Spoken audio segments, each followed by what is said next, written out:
Can we talk for a minute about our Integrating Heart and Mind workshop? Absolutely. I'm excited. It's coming up in the fall of 2024. I'm so excited. We changed the format to make it more accessible to people with like work schedules and personal schedules. And so this time we're going to do it 3 hours on a Friday afternoon or evening, depending on where you're at, and 5 hours on Saturday for 2 different weeks in September. Yeah, it's so great. Like if you're finding yourself stuck in like sticky bad patterns or having communication issues or something like that, or if you want to just like get closer and trust yourself or your partner more, this is the workshop for you. Yeah, and individuals are welcome, couples are welcome. If you're interested in really thinking through how to serve yourself well inside of your relationships, then we've built a workshop that will support you in finding the ways that are just right for you. To sign up, head over to our website at whydoesmypartner.com/events. We hope you'll join us. Welcome to the Why Does My Partner podcast. I'm Jules. I'm Vicky. And I'm Rebecca. We're your hosts. We're also couples therapists and messy humans bumbling through our own relationships every day. We met at a training, and our secret sauce is that we and our partners became fast friends. Between us, we have more than 40 years of experience holding hard relational questions with our clients. We're going to bring those questions here. And together, we're going to take a stab at answering those questions. This podcast is not a substitute for couples therapy.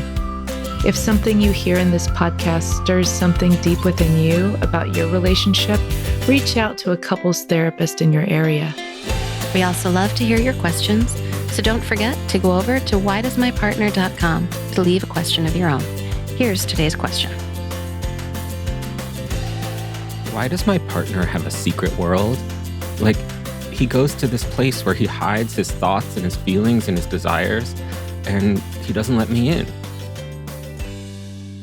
Oh, vulnerability is hard, isn't it? It's so hard. And I think it's like there's two edges here, right? Because there's the one like, well, there's vulnerability in a few different ways because sharing everything about who we are, like we all need some safe, protected spaces that are like ours. You're talking about space for privacy. Yeah. No, I'm not talking about space for secrets. I'm talking about privacy. Space for privacy, even inside very connected, very intimate relationships. Yeah. Why do we all need that? Why do we need privacy? Yeah. I love the face you are making right now. Could you help people who are listening understand, Rebecca, why you're making the face you're making right now? Because I'm honestly asking. Vicky's not going to want to hear what I have to say. But Vicky has to hear what you have to say, so she'll put up her because I boundaries. was like, do you really need to see your partner wiping your butt?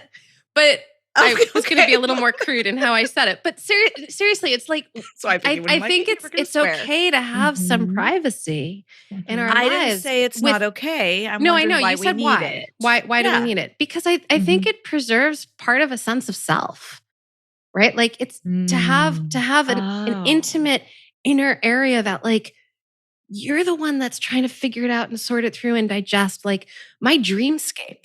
Oh, okay. Right? Like that's one place, right? Like I might share bits of my dreams with my partner, but my dreams are mine. That's my private world. I don't disagree. I'm still wondering why the need. There's one thing to want it. I get it. Why do we think we need it? Well, I don't think you need it like you need food and water. Well, no. Okay, good. Okay, yeah. That's not what I meant. Sorry for my judgmental face. No. That's not what I meant. I know that, but why? I'm stuck on that word. I don't know. So specifically inside of this question, this person's asking about the secret world of like feelings, desires, and thoughts. We're not talking about like, secret actions. We're talking about like a secret inner world, like what's happening inside their brain. Why does that need to be picked apart and known on every level? So you're wondering on the U-turn already of like, why does the asker want to know so bad? Yeah. Can I drop a little Esther Perel and Tammy Nelson thoughts in here? Please do. They would talk about how important mystery is for passion. Yeah, you get no passion without the mystery. Exactly. Okay. So when you have a ton of known it's cool because you feel secure, right? Mm-hmm. But the more safety you have, The more you the put more out the fire. familiar that is, the less maybe you would have passion. But if you have only mystery, now we move into danger zone. And we all Okay. know that danger brains do not make connected brains. Right. So it's like this balance, right? Mm-hmm. Of like, ooh, have you ever been like away from your partner and come back to appreciate them more? Like, have you ever taken a business trip or been out with a girlfriend trip or whatever, and you went away and then it's been like a week, and then you come home and you're like, wow, I just like the picture. you took care of all of this without me. And I really don't know where you've been, but I want to know where you've been. So here it's you are. hot. It's kind of hot. And why is the distance it's the spice. hot? It's the stuff that makes it hot. Is the Mhm. mystery. And so I think Okay. there's nothing wrong. In fact, maybe there's something desirable about having some space where I feel like an individual, where I feel autonomous. That Sure. increases my safety. And Yeah. I also think there's maybe something that's to be desired around having a little bit of mystery here and there. Because I think it can be intriguing. Well, and then I want to add another layer that if I have a partner who wants to know all that stuff and doesn't give me the space to have that mystery, Mm-hmm. there's also an element of that feels really suffocating and controlling and intrusive. It can. Right. Mhm. It depends so on the that's partnership, right? Yeah, Sure. it depends on the partnership. Mhm. But that It can. could also be another extinguisher of the passion, of the desire, of, the erotic. And when I say erotic, I'm not just talking about like being sexual and being intimate, but erotic as in like the eros, the life force, like what is driving us. Mm-hmm. Yeah. Because that dreaming space has so much Mm. energy in it, So potentially. much. Yeah. Mm-hmm.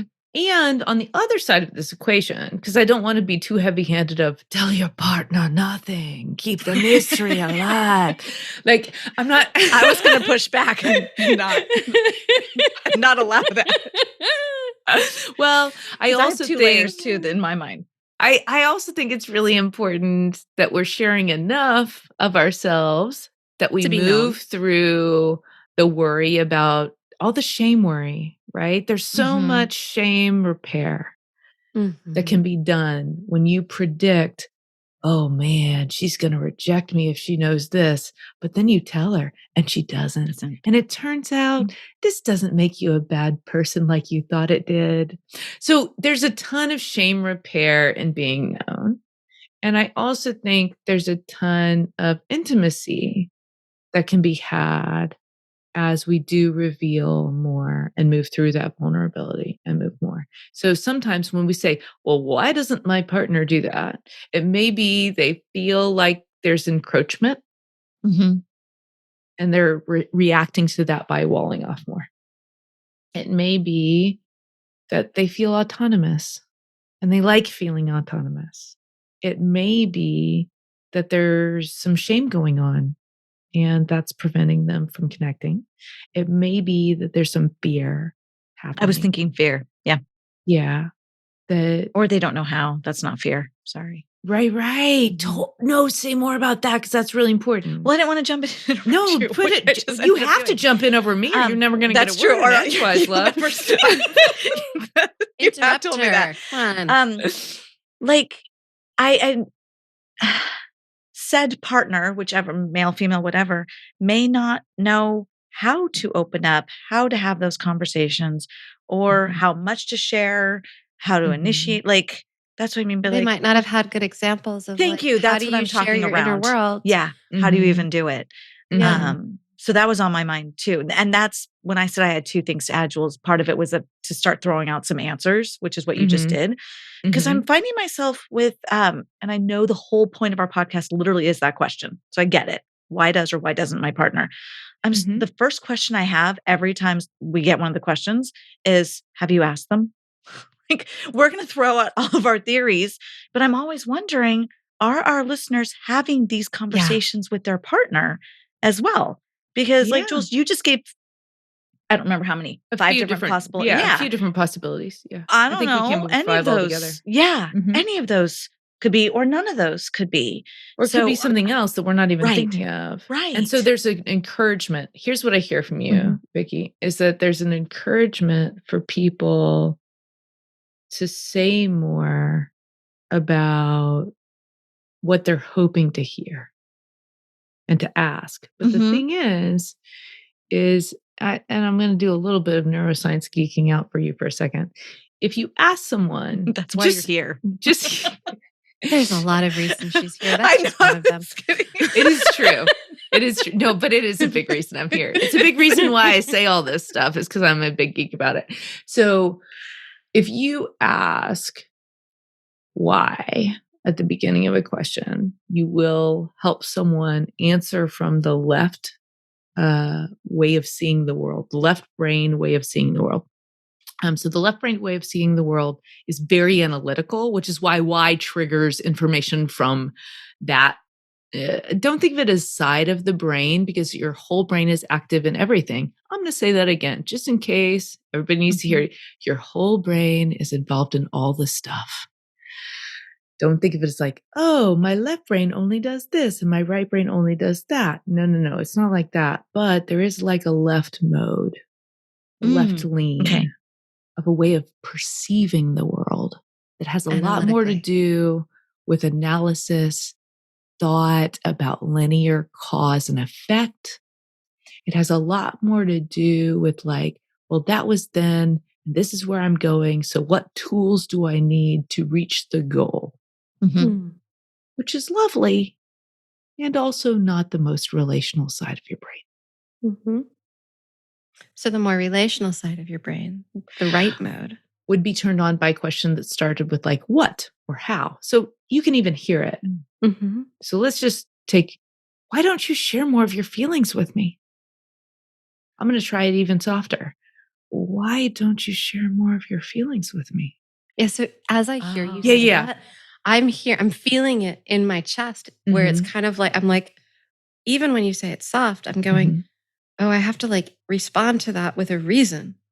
And like But now I I don't already know. feel like I don't know why. Like I'm already kind I of on the already know I did defense. something wrong just because you But, like, asked it. What if the question is something like, what would it be like for you to share some of your feelings with me? Or what are your feelings today? Or what have you been thinking about today?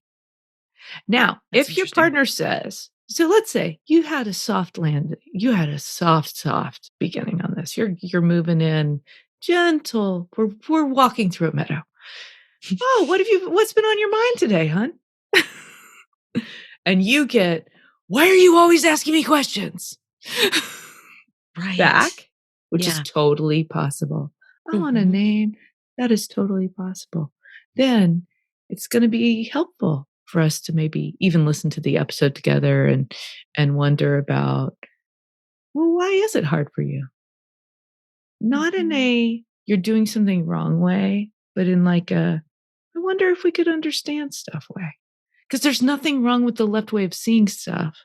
And from a partner to a partner, if you start a question with a why, it's a good way to bring up defense. So I'd rather start a question with a what or how. How would it feel if we talked more about what's happening in the inside of our minds? I think that's great. I love the tone. I just don't even know how I would answer that. Of like, Yeah. if we talk about But what's you going on just inside showed of us our how minds. you would answer that. You would laugh. And here's what I would be like. So let's imagine for a No one moment. talks like that. I mean, No, I even Vic, come but- close with Gabe to talking the way we three do, and even I wouldn't say that. Oh, that's so funny. I talk like this with my husband all the I time. know You you can do. ask him. He's like, and he does. No, he may have the same response you do. They're like, Jesus Christ, Jules, what are you doing?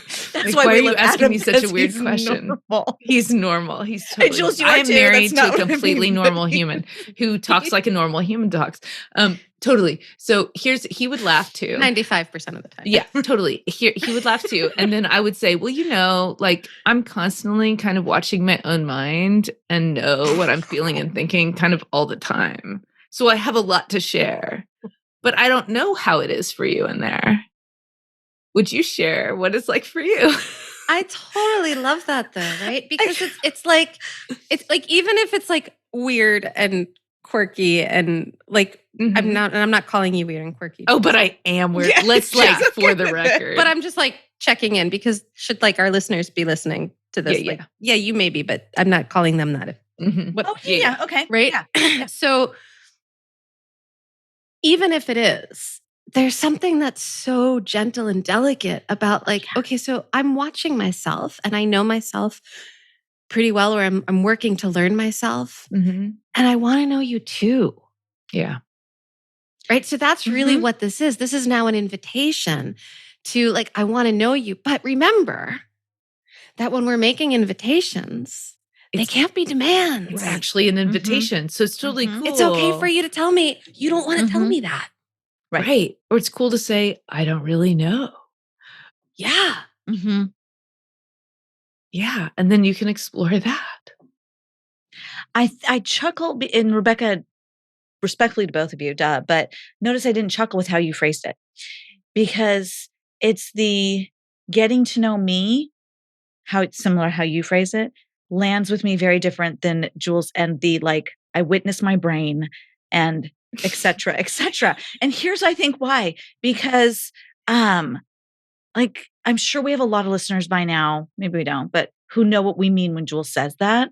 But I don't think many people talk about the witnessing brain and understanding their brain in those terms. So that's we're trying to change the world. We are. I know we are. Your brain Absolutely. can watch your But, own like, mind. Yes. Yeah. I just don't know that a lot of people talk like that and understand what that means. Of like, when I exploded at my son today, which wasn't okay, I figured out, oh, it was about this was going on for me in that moment. So you And were I was witnessing your own disintegrated. mind. I am. Yes. I'm just thinking most Yeah. people don't phrase it like that. Yeah. How would you phrase it? Well, I do now, but yeah, I do like to have Vicky terms, don't I? Yeah. What's your Vicky term for this one? I don't know yet. That's part of the problem. Yeah. Yeah. Yeah. Because I don't When think you people come up use with the word it- witnessing mind. So I'm trying to develop. I think it could even witnessing just be mind like, would be- I'm checking in with myself. Or I'm Yes. trying to figure out like what is Yes. happening inside of me. Yes. Right. So Mhm. it could be like a Something simple like kind that. of language. Yeah, that was it. you know, but yeah. Mhm. Well, and notice your brain has diffuse focus and it has more directed focus capabilities. So you've got What two is different kind of diffuse focus. diffuse focus is like paying attention to lots of different stuff, kind of like Okay. so think of it as like you don't have to pay attention to your breath for you to be breathing Right. right now. Okay. Yeah. Right. Okay. So you can multitask in this way where you have these kind of automatic diffuse focus sort of things going on. Interesting. And they're Okay. taking care of me. And if suddenly a noise happened, I wouldn't have to stop and think, Jules, there was a noise. Turn your body to the source of the noise. I don't have to think about that because my Thank goodness. diffuse, open possibility for something shifting brain that's kind of handling some of my automatic processes and stuff on the lower end of stuff is Mhm. working. Yeah. Okay. And then my focused attention, I can point in a wide manner or in a very, very narrow manner on something in particular. I could focus it on moving my arm up in the air to raise my hand in class. Mm-hmm. That's me moving my body in a focused way. Or I could actually take it and turn it inwards and look at my brain and look at what's happening in my mind. So it's basically Mhm. like mind watching, if you will. Mm-hmm. Mm-hmm. And so I'm taking my focal attention, and rather than placing it outside of myself, I'm placing it inside of myself. Mm-hmm. And so Okay. whether we're calling it watching mind or witnessing mind or checking in with me or checking in with myself, it's just a moment of taking that focused attention and turning it in. And so one of the things that may be happening, and I love that we're talking about this because it made me think of this, I don't think I would have otherwise. It could be that one partner in this partnership has a lot of focused attention on inward thought and feeling. And the other one is Mhm. not using their focused attention in that manner. It's kind of like a muscle. It doesn't, if it's not used, it doesn't really get developed. Mm-hmm. Right. And Mhm. it's also like a language. Like we might not all know how to speak it. Like we're Mhm. trying to Right. talk about it right now. Mm-hmm. Right. So, and I think there's a lot of different ways that we can watch ourselves. and different Yep. things we can watch within ourselves. It could be our thoughts. It could be our sensations. It could be, right? Like there's so many different Vibration things or like a sense of a thing that's happening, but you can't even put your finger on it. All of it that's could be good like a ways of seeing. memory, right? Like there's so many different things that we could watch. And those are skills that we develop. Yeah, because I now find myself wondering, how does the caller know that he or she is not being let into that inner world? Well, it may be they're 'Cause what not. if there isn't one? Well, it's not that there isn't one, but what if there isn't one in focus enough to share it out loud? That's what I mean. Yeah. Because the caller seems to think there's this whole, my perception, I should say, this is what I heard in the question, that there's this whole inner world that isn't being shared. And now I'm wondering, is the partner even aware of that whole inner world? And they might be. Not. There might be a dynamic going on, but there might not be. Like, what if you just said something that made me think, like, what if the partner is not even aware of it? With all due respect, Gabe would say, I have no idea what you're talking about. If I was like, honey, I think there's a whole inner world that you're not sharing. He'd be like, no, there's really there not. isn't. Well, it's kind of like dreams, right? Like I think pretty much most of us dream at night when we're sleeping. We process and we dream. That's science. Yeah. All right, Jules might have some corrections for me, and that's totally cool. But it's also true that like unless we have a practice of sitting down and journaling our dreams, we don't always know what they are. We lose them. Totally. Right? So it's totally possible that one of the things going on is that person is not really bringing their focal attention to their own thoughts and feelings to share them in the first place because they don't know that they're there. That doesn't mean what I found myself wondering. That means that, and I have to have so much. I spend every day, all day long, moving back and forth between watching my own mind and teaching people to watch their minds. you have a little bit of practice, don't you? Swim in the waters of witnessing mind. And so I have to have a lot of awareness that makes me particularly honed at thinking of the world in this way, but that does not mean it's the only way to process being alive. Sure. And it does not make it more right. It does not. It makes me particularly skilled at doing a few things, but it doesn't make it more right or wrong. So it's not like, oh, if you can watch your feelings, you're better. Don't think of it like that. But do think of it as like, oh, maybe you're having a different experience. How close would you like to be to your partner? Do you wonder what their experience is like? Let's talk about it. This is a let's talk about it episode. This is a let's talk about it episode. I love it. I do So too. I think maybe we should leave our listeners with conversations to be had. Yeah. Oh, yeah. I like that phrase. Conversations to be had. Yep. Take care of each other best you can. Bye-bye. That wraps up this week's episode. Join us again next week for another Why Does My Partner? We hope that you continue to listen wherever you get your audio and that you'll follow the show. To go deeper, join us at one of our workshops.